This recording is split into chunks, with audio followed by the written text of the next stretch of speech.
சமூக நீதி பேசும் திராவிட மாடல் ஆட்சியில் துப்புரவு பணியாளர்களின் நிலை என்ன தெரியுமா? சென்னையில் தங்கள் வாழ்வாதாரத்திற்காக போராடிய துப்புரவு பணியாளர்களை மனிதாபிமானமே இல்லாமல் காவல்துறையை விட்டு ஒடுக்கியதுதான் இந்த திருட்டு திமுக அரசின் லட்சணம்.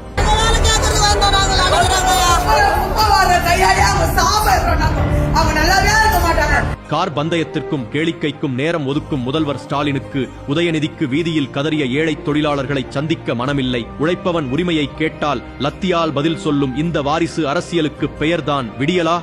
ஏழைகளை அடிமைகளாக பார்ப்பவர்கள் ஒரு புறம், அவர்களை சமமாக மதிப்பவர் மறுபுறம். தமிழகத்தின் அடுத்த நம்பிக்கை எளியவர்களின் குரல், தமிழக வெற்றிக் கழகம்.